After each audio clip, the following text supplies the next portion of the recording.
We've come to a particular article of St. Thomas which I am particularly fond of. It's beautiful. I've taken Woodbury's translation. And you'll notice that whereas the various translations in English, they'll say being, and I always avoid that. It's be. They translate essay as the being of a thing, the be of a thing. So remember now what we're talking about. We're talking about immanence, which is characteristic of the living. Just to remind you, remember there are two kinds of actions. There's transitive action. For instance, when you put the spoon in the coffee, the heat induces the heat in the spoon. In other words, its effect is in other than itself. But in an immanent action, its effect is within itself in some manner. So that's immanence.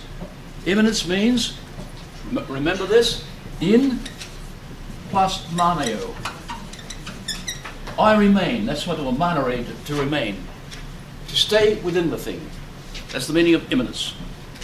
So the actions of the living, as it is living, are immanent actions. Oh yes, we can do transitive actions too. Look, I can push the desk here. I can push that. But that's a transitive action. It goes from me to it. But immanence, it remains within.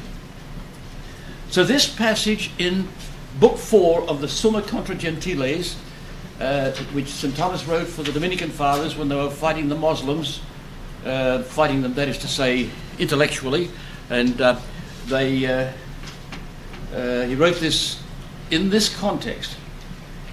How is the immanence in God? Does God have a concept? It would seem almost that he wouldn't have any ideas, any concepts. But does he have it? So St. Thomas starts right from the beginning. And he's talking about, first of all, what goes out from a thing. And remember, the ideas go out, or the concepts go out from us in our intellect. But they're still within us. But they go from the ancient intellect operating on the imagination to produce it in the possible intellect to produce an effect. But all of that is still within us. So, are there varying degrees of immanence? That's what he wants to know.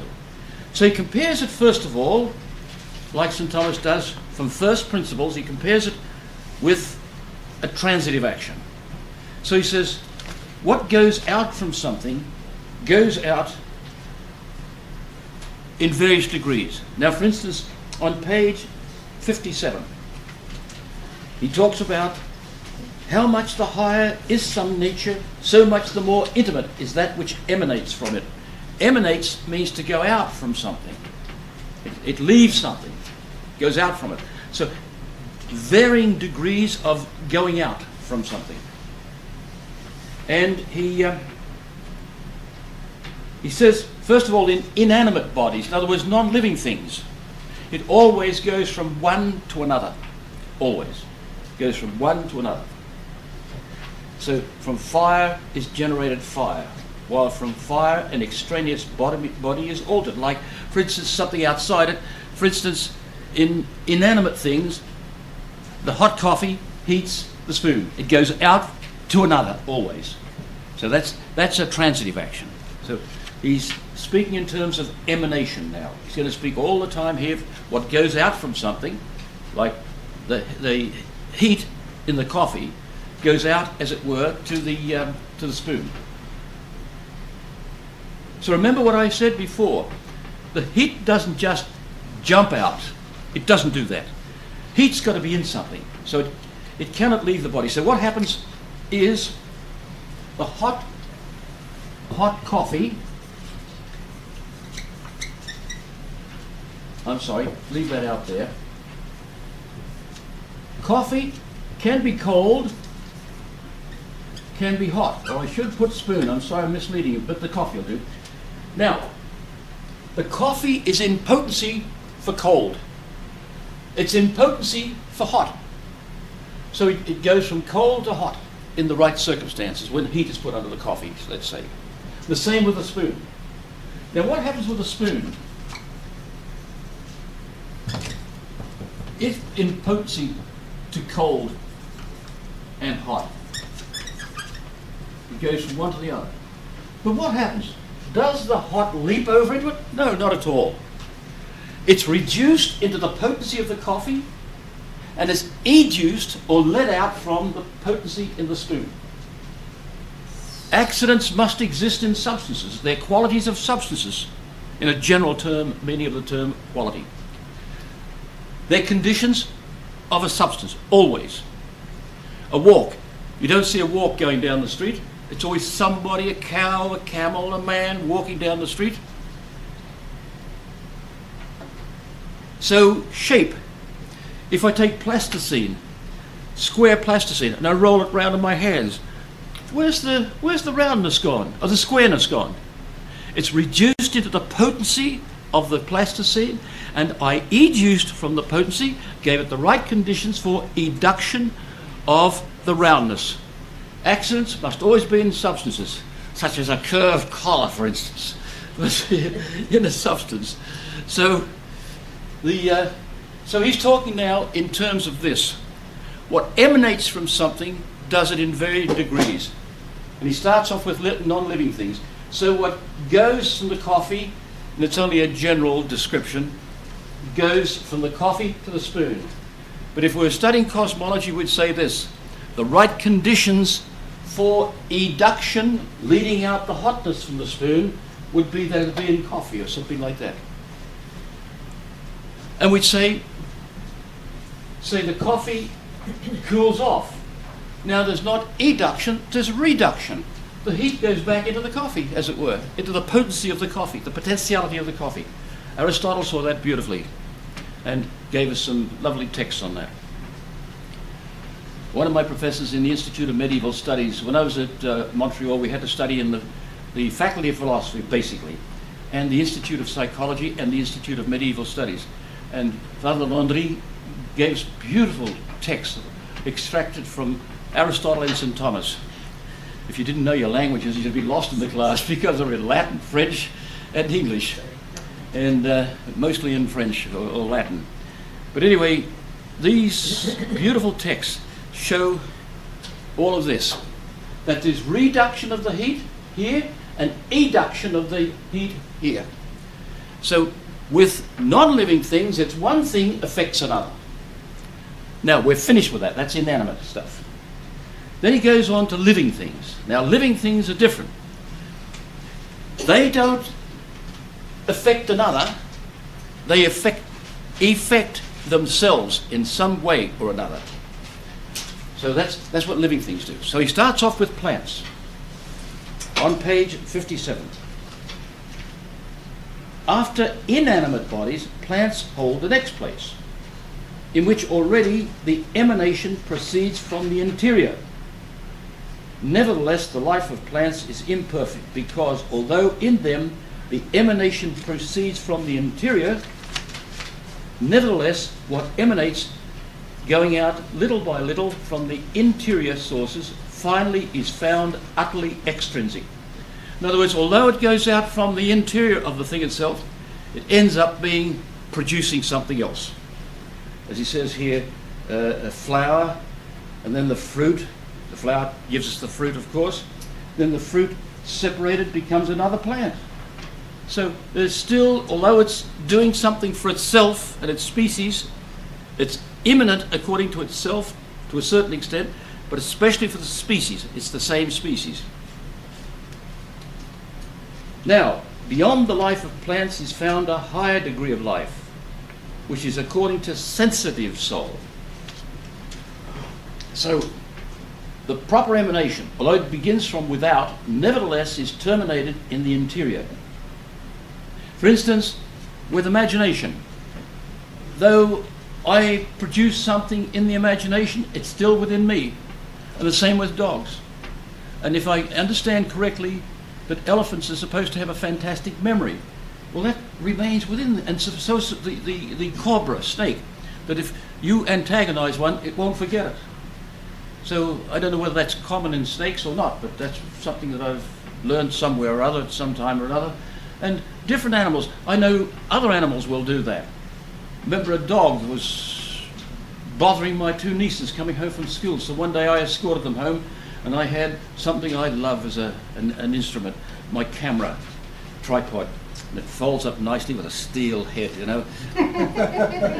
That dog got a whack. It's never forgotten it. From then on, it'd run every time it saw me. So animals retain within themselves.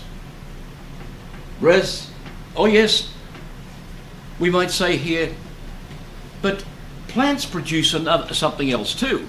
Something emanates from the plants. Yes, it's partial emanation, but it produces offspring. A man does too. But remember, plants have vegetative functions: nutrition, growth, and generation. Nutrition and growth, of course, we're doing something for ourselves. Generation, we're still perfecting ourselves in a way with according to species, and producing other members of our species. So we're perfecting the species. So there's a certain emanation from the plant, from the animal rather, that still it's perfecting its own species and doing something for itself. So he gives us all there.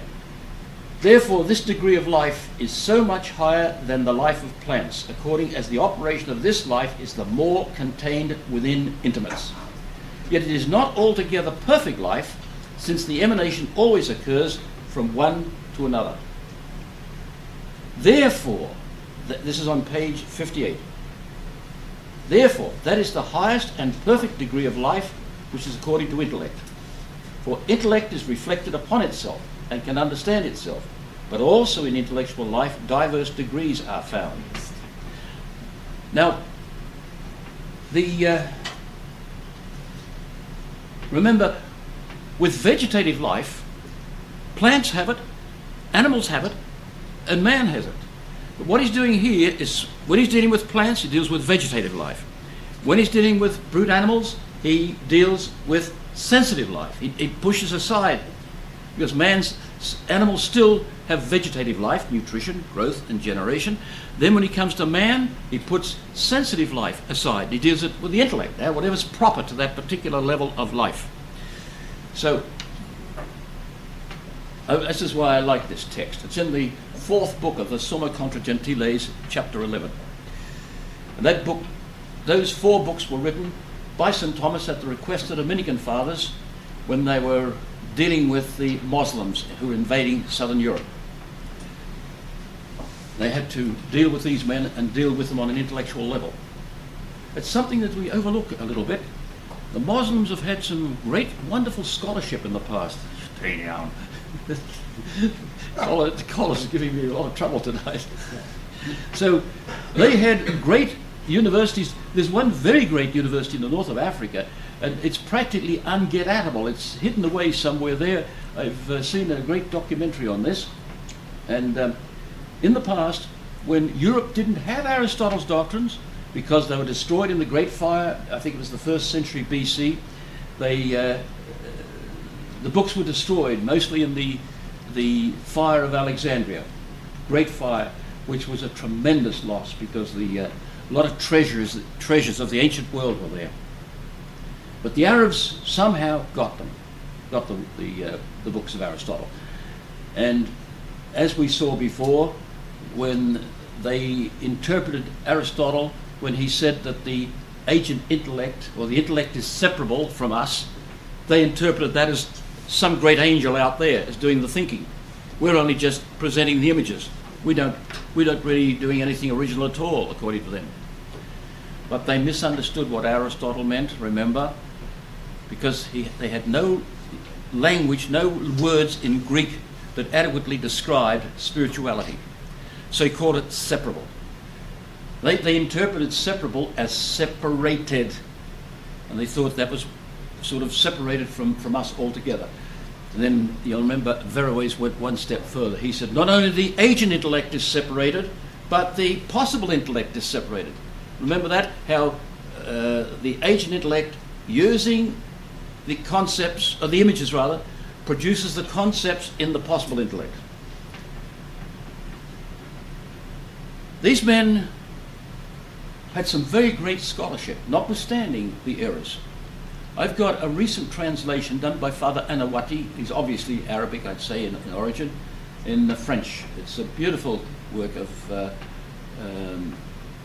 Avicenna, For instance, the third way of proving the existence of God. Remember that there are two principles in everything. There's the essence and there's the be of the thing. And which is the fundamental proof. All the other four are really applications of the third way. Avicenna wrote a beautiful thing on that. So you'd have to read French very fluently to understand it, I should think. So anyway, the sensitive soul it cannot reflect on itself. Remember that. Senses cannot reflect. Why? Because the power has to use the organ, and the organ would stand in the way of the thing reflecting itself, because there's no intercompenetration of matter. Matter can't occupy the space of matter. It takes space, it takes extension and solidity. Material things do. Consequently, matter cannot reflect on itself. The sight cannot see itself seeing. Can anybody tell me which sense does that? Makes us conscious of it? Sense consciousness. The common senses, it's sometimes called. Sensus communis. The sense consciousness makes us conscious of the five external senses, or six, or whatever you like to call it. So, but the intellect can reflect upon itself. It can know itself. But none of the senses can. That's why we have that special sense, which some people don't seem to recognize. They don't understand that there's no intercompenetration of matter. Matter cannot penetrate itself. It cannot reflect, because the power requires the organ, and the organ stands in the way of the thing reflecting on itself. So, he speaks about then the highest and perfect degree of life, which is according to intellect. For intellect is reflected upon itself and can understand itself. But also in intellectual life, diverse degrees are found. Now he speaks first of all of the human intellect. He speaks of human intellect, the angelic intellect, and in God's intellect. These things, and here he knows as a Christian philosopher, St. Thomas knows there are six such things as angels. And remember what I've said before, that even the ancient philosophers saw this, that there ought to be intellects between ours and God's. It ought to be, to manifest the perfection of God. Otherwise, why the heck did he create such lowly things as rocks and plants and brutes and man? If there's a tremendous gap, the perfection, and that's what he manufactured or made all these things for, is to demonstrate or manifest his own perfection and to share it with him, as we found out from the Christian revelation. So, although it can know itself, nevertheless the human intellect takes the first beginning of its knowledge from without, because there's no understanding without a phantasm. Phantasm, images. The ancients call them the phantasms, call the images phantasms. And phantasmagoria is the whole flow of all these images we have. So, accordingly, more perfect is intellectual life in the angels, in whom the intellect does not proceed to knowledge of the angel himself from something exterior, but through himself he knows himself. Now, an angel, that is to say, a spiritual substance, the ancients used to call them spiritual substances or intelligences. They gave them a number of names like that. Frequently they just say the intelligences. Through himself he knows himself. They haven't got bodies. So how do they form their ideas, their concepts? They've got to be from another source. They don't have bodies to do this. They're implanted, they're inspired, or they're given them in the beatific vision. In the perception of the essence of God, they have to receive them.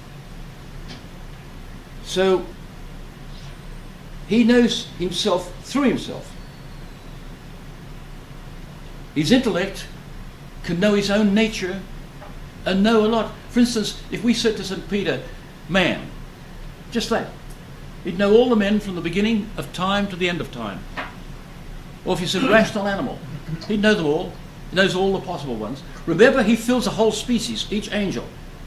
Quat sunt angeli tot sunt species. How many angels there are, so many. Apud angelos, I left that bit out, amongst angels. How many angels there are, so many species there are. One angel fills the whole species. One angel is greater than the whole human race. Yeah. Is that because forms or individuals in a species are differentiated by matter? Yeah, yeah. So Matter is the principle of multiplication. Remember Aristotle and that? Yes. Principle of individuation is matter, yes. And but he fills the whole species. That's why I warn students, be careful of the Ouija board. You're not playing with it, it's playing with you.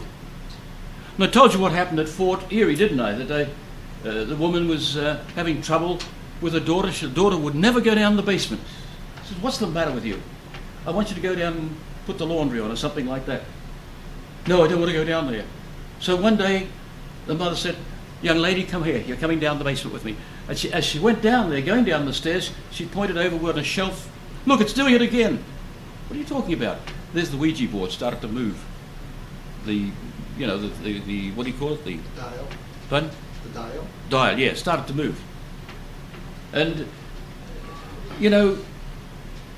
I've seen students, when I've said this in the classroom, you'll get, usually girls, by the way, not the boys, one will look at the other, sort of under there as if to say, oh, he's talking about us, something like that. But remember, a powerful intellect like that, and the mischievous spirits, which have to be exorcised sometimes, they are powerful, powerful agents. That's why the exorcist has to usually test them to see if it's a genuine spirit that's acting up. And they get it by testing them philosophically or by theologically, by making false distinctions. I read an account of one where the spirit said, how was it again? Speak ad rem. The exorcist had talked to the angel and told him, something, and made a deliberate mistake. And the angelic intellect said, speak ad rem, speak to the point. In Latin you say ad rem. And the angelic being knew straight away that he was trying to fool him. And then the priest then knew that was a genuine spirit that had inhabited this person's body. So they're powerful intellects. So they have their ideas from themselves by knowing their own essence, their own nature. When we die, we have no body for a while till the resurrection of the body. Well, what happens is we have to know from being inspired by the essence of God to get our ideas. We have to know them there, because we have no way of getting our ideas now, because our intellect's the most feeble of all intellects and requires the body to form its concepts. So he calls it the understood intention, that is to say, the stretching of the mind. In other words, the concept. The concept, the understood intention, be the concept there, is quite intrinsic to them. Nevertheless, the very understood intention is not their substance, because not the same in them is understand and be. A thesis was published in London. The student graduated the Angelicum with almost perfect honours. And I can't think of a name, the famous woman philosopher there, recommended that the thesis be published by one of the publishing companies there.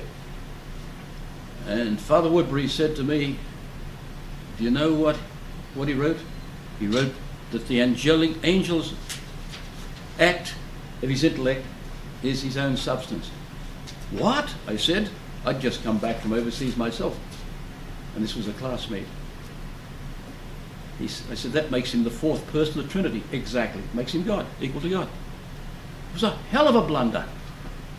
But this thesis is being praised in England. I nearly mentioned his name, but I mustn't do that. He just recently died, I heard. However, the understood intention is not the substance of the angel. His essence and his be, and the be of his intellectual action, its isness or existence, is other than his essence. It's not identified with his essence. Accordingly, the ultimate perfection of life belongs to God, in whom understand and be are not other and other. If they were, he wouldn't be God. If his essence was only potential towards his isness, his existence, if you like, but we don't use the term existence of God, remember, because that comes from two words, ex plus sistere. To stand outside. Outside of what? His causes. God doesn't have causes. Not efficient causes. We could say his cause or his essence is his cause, if you like, in the sense of formal cause. But we should really strictly never say God's existence. And the second question in the great Summa, St. Thomas says this, an Deus sit, whether God is. Whether he is. Not does he exist, but is he? And we gave a symposium at Niagara University in which we said, we asked this question, the public question. Dr. Bonnet and I gave this symposium, does God still exist? And it caught a lot of attention, that. Does God still exist? So, where were we here?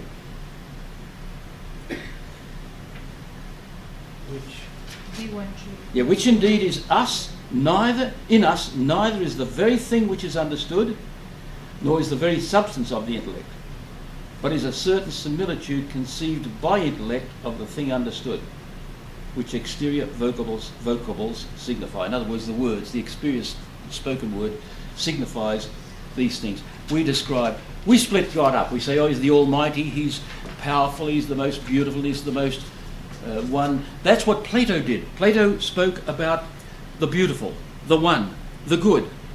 And I said to Vianney Decari, I said, doesn't he mean God? He said, it's unfair to Plato to say that. Obviously he does, but it's unfair because he didn't say it. So we don't sort of credit him with saying that. He might have even seemed to suspect that they're all different beings. But however, he talked about the good, the marvelous, the wonderful, etc., and the true and the beautiful. So, in us, everything is other and other, if you like. But in God, they're all one.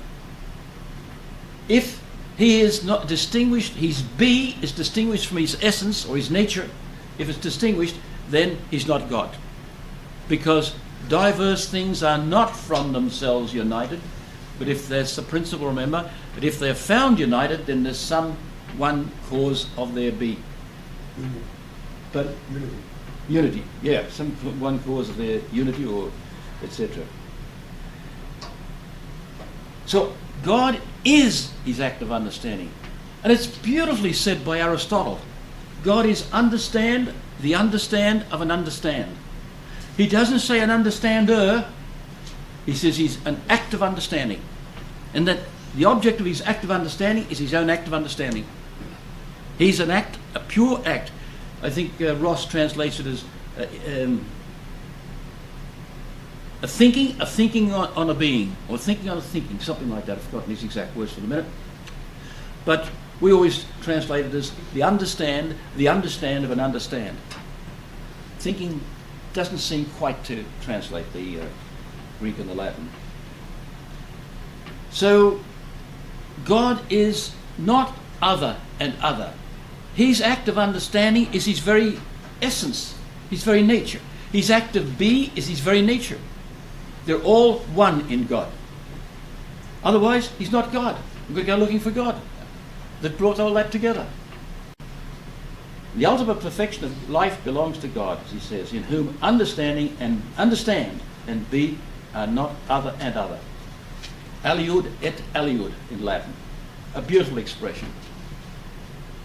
A faculty wife at Niagara University years ago in an oral exam, said other and other. And the professor lambasted her for it. Oh, please, he said. What bigotry. That was the professor, I mean. Silly, I happened to be nearby and overheard all of this. I mean, it's a beautiful expression. It says it neatly. They're other and other. In other words, there's no identity between them. So whereas in us, there is other and other between our act of understanding and our act of being, but in God, they're identified.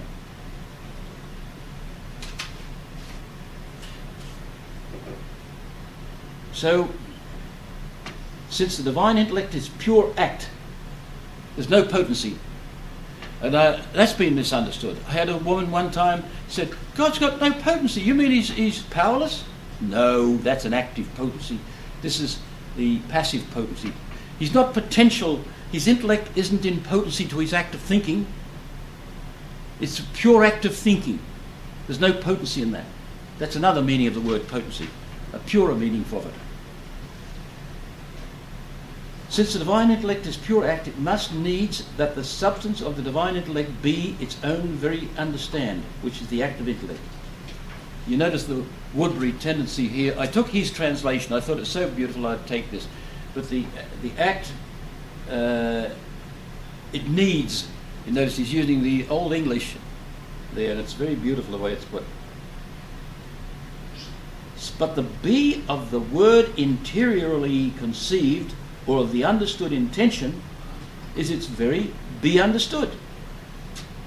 It's be understand and it's be understood. His understanding and what he's understanding are identical. Aristotle saw that. 400 years B.C., the old pagan. Therefore the same is the be of the divine word and of the divine intellect, and consequently of God himself, who is his intellect. The divine word, in other words, the logos in Greek, or in Latin, the verbum, or we say in English, the word. And Christ is the word incarnate, in other words, made or concretized in flesh. Let's put it that way. Thus, that the be of God is his essence or nature. He's the very exist itself, if you like to put it that way. But the better expression, as I said, is the be. God is be. He doesn't have be. And he revealed that to us. Somebody said, was it Moses? Who are you, Lord? He says, I am who am. Am is my name. That's a part of the verb to be. I am who am. That's who I am.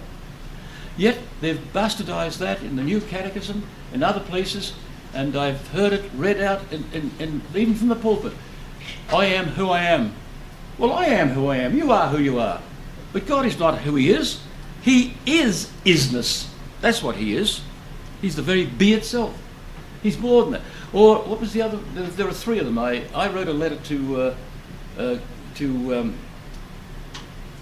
Benedict, the Pope, when he was cardinal for the what's it called? This Congregation of Studies, etc., the faith, etc. But this is a bastardization of it. And I argued it out, and I produced all authorities, and none of them say, I am who I am. All the great theologians all say, I am who I am. None of them say, I am who I am. Be is my name. The same thing that he said on the mountain was Moses, wasn't it? He says, I am who I am. Am is my name. I'm the source of all existence. Then page 59, the Word of God is the divine be itself and his essence, and true God himself. Boy, that's a powerful sentence. The Word of God, the Logos, the Verbum. I had a Jehovah's Witness young man come to me one day. I don't know why I let him get into my hearing sort of circle. It was a Saturday afternoon or something, and I started to ask him some questions, and the poor lad was really out of his depth. And he said, "Is that what the Logos means?" He said he'd used the word but didn't know what it meant. I told him it was the concept of God, the idea of God himself. Then when his boss came, because he's too long, he was fully 10 minutes with me, and his boss thought that was too much time. We only allow a certain amount of time. He was worried. He could see the lad was flustering. And I said, he started telling me about the soul. I said, "What is the soul?" "It's your blood. That's what it is. The soul's your blood," he said the senior man. Or another occasion, somebody said to me, "We don't believe there's go to hell," something like that. And I said, "Well, what the hell are you trying to save me from then?" I thought, it doesn't make sense.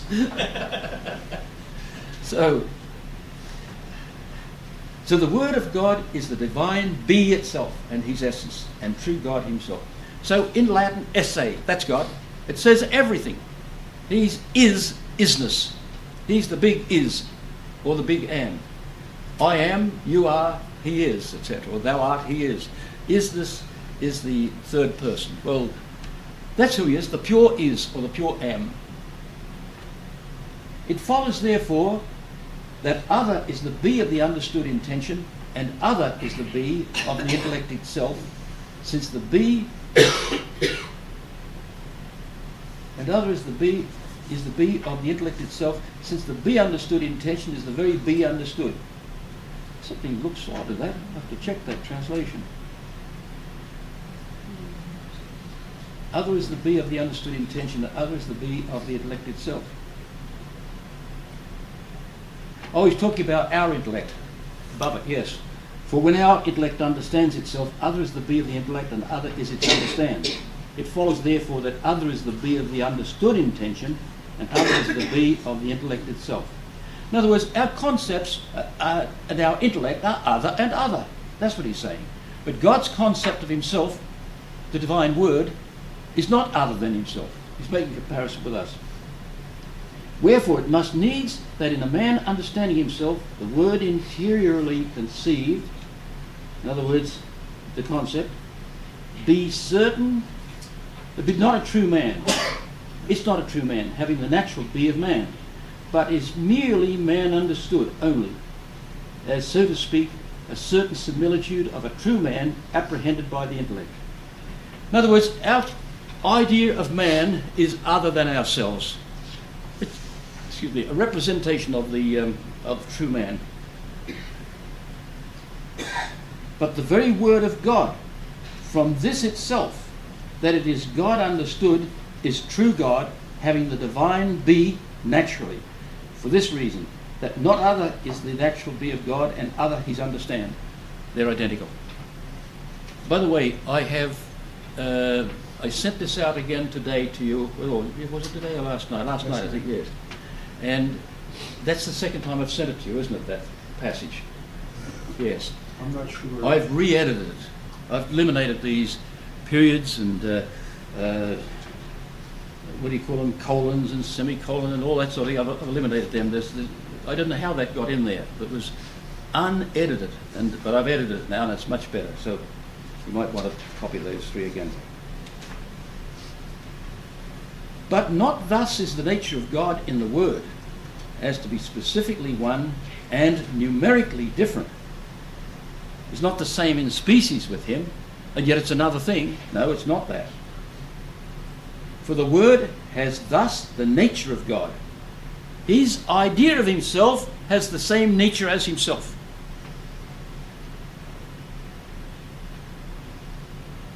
Just as God's understand is his very be, but the understand is the very divine be.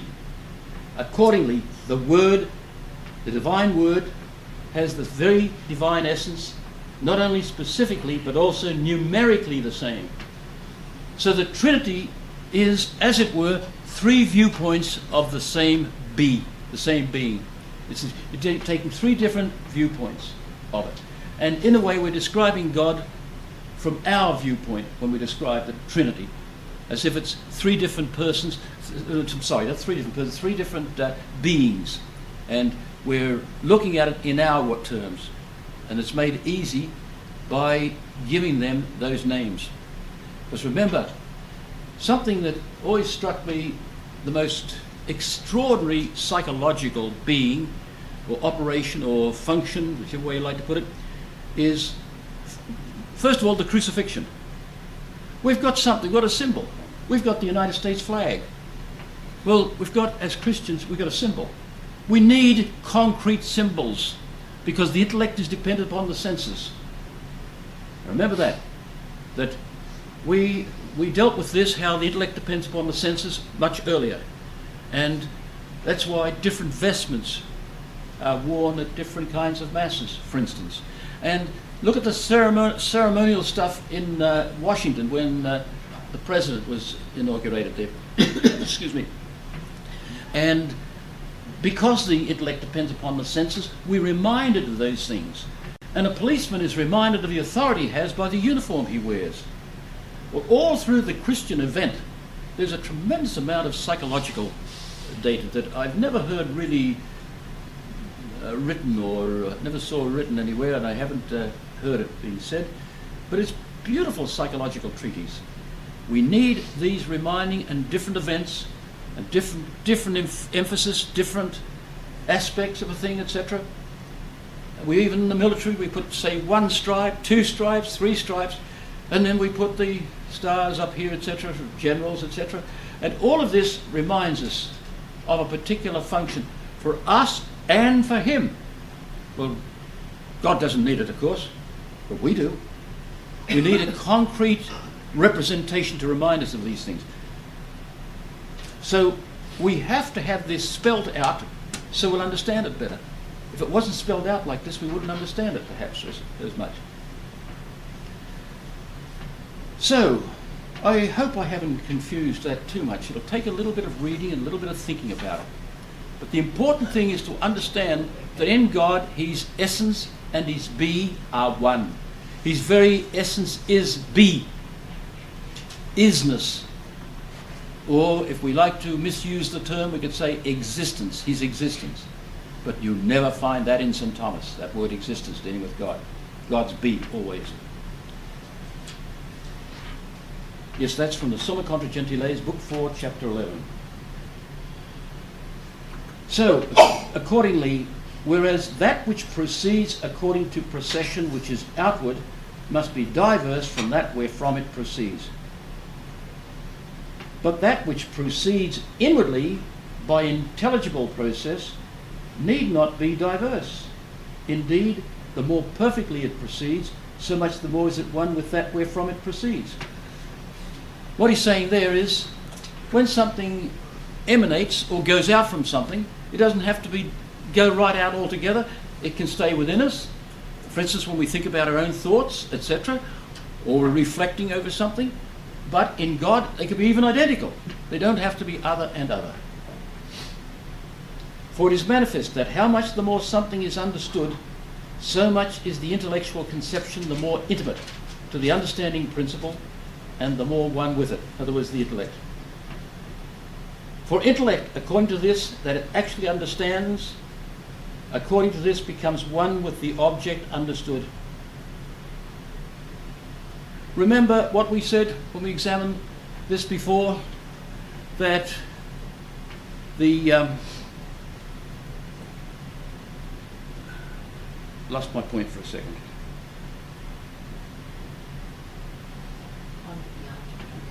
Comes one with the object understood. Yeah. Oh yes.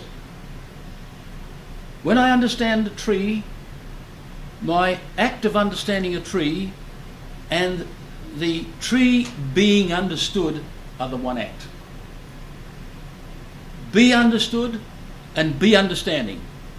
It's one be, one operation. We are moved from can understand to does understand. The tree is moved from can be understood to does be understood. It's being understood is the same as be understanding. When I look at Mrs. Venari, being seen and me be seeing is really the one be. It's the one be. We're together in that act of seeing. So All of that he's been making precise. And likewise, as said, whereas on the one hand, human and angelic intellection has itself in the manner of conception, but not in the manner of generation. On the other hand,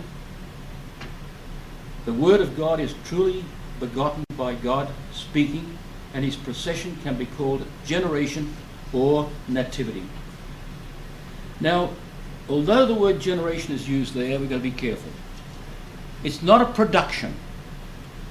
Aristotle described generation as the origination of a living from a conjoined living thing.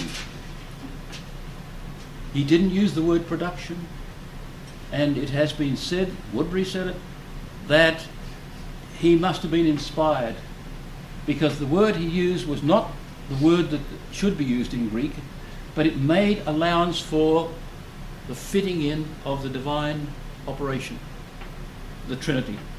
That the Word of God is in the intellect, but it's not formally a production. It's an origination. That's what he called it, Aristotle called it. So it looks as if he was inspired to give us that pure term, origination, which doesn't signify a production. So, where was we? I've lost where we were up to. B2, B2B. B2, B2B. That's what I heard Frankie Sinatra saying. Doobie doobie doo. And B2, B2. For intellect, according to this, that it actually understands, according to this, becomes one with the object understood. So there's where understand, there's the knowledge act. You become one with the known. So the intellect, which is a pure potency, and as Anaxagoras said 500 years ago, it's nothing. In order to dominate, is the term he used, he meant to understand. He saw knowledge as domination. And Anaxagoras saw that the intellect must have no nature, so it can be all natures. It's no body, so it can be all bodies. Wherefore, since the divine... So therefore in knowledge, when we see a tree, we become a tree in a knowing way. We become a tree. We become identified with it. We take on its form. And to have the form of tree means to be a tree, but in a knowledge way, which is superior to the other way the tree has the form of tree out there. It's tied down, as I've said before, tied down to being a tree and can't be anything but a tree. We're free. We can be a tree. We can be a whale by knowing a whale, knowing a tree, knowing a lion, knowing mathematics, etc. We can be the figures of mathematics, you might say. Since the divine understand is at the summit of perfection, it must needs that the divine word be perfectly one with him wherefrom it proceeds, without all diversity to it, without numeric diversity of nature. Beautiful stuff.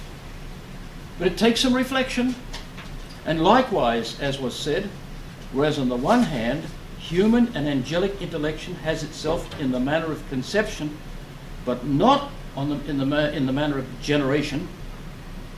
On the other hand, the Word of God is truly begotten by God speaking, and his procession can be called generation or nativity. This article is very long, by the way, more pages than that in it, and it gets very, very detailed, but it goes away from us. We're not studying theology, so we're studying philosophy. So we take from it St. Thomas's understanding of the nature of human intellection and angelic intellection and divine intellection. We can take that. Yep.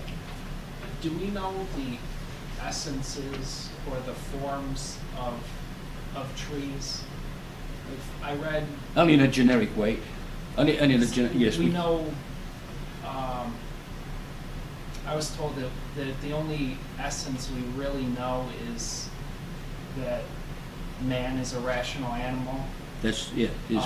Know adequately, yes. Okay. We really know. We know yeah. adequately, but yeah. we know the accidents of other Yes, we know them forms. We know them through their forms, their what I can see, etc. For instance, we can't know, and this is the example I've often used, We can't know why, really, an ant and an elephant are diverse things. We can only get them from description. Dr. D.Ph put that beautifully in one of his works on evolution, if I remember correctly. John and I were talking about this in a cafe one time. With the, if you really tried to get to know these other things, you'd know them. We'd have to know them through just descriptions or something like that, and their operations, the way they act. We proceed even with man. We can't know why Mrs. Venari is Mrs. Venari and what makes her be that. We can know that she's a rational animal, and we can know all the things she's got in common with others. She's a talking animal, a laughing animal, a progressive animal, scientific, economic, etc., all those things, artistic. But we can't know whose economics she follows, which music she follows, what's proper to her. We can't know the propers. The individual's below our understanding, as it were. We can know man generically. You could probably write, if you set about it, you could write books on just man alone. I've often said if you wrote a book on everything that we can know about a grain of sand, you'd fill a library. In fact, maybe the libraries of the world. Look at all the different temperatures, etc., for making glass out of sand, all the different elements that go into it. You could go on ad infinitum. But to know why sand, what makes sand be sand, now you're up against a tough task. But the man we get to know gradually. Remember this, the example I used about how we progress in knowledge. You're in a camp, sitting at a campfire with somebody. Hey, there's something out there. What is it? I don't know. There's something out there. Animal of some kind. It moved. Oh, it's a man. Then, oh, it's Joe. So you see, we progress in our knowledge. And we do it through science, scientific proofs, etc. But man is the only essence we can really know the specific difference of. Look back at your porphyry tree.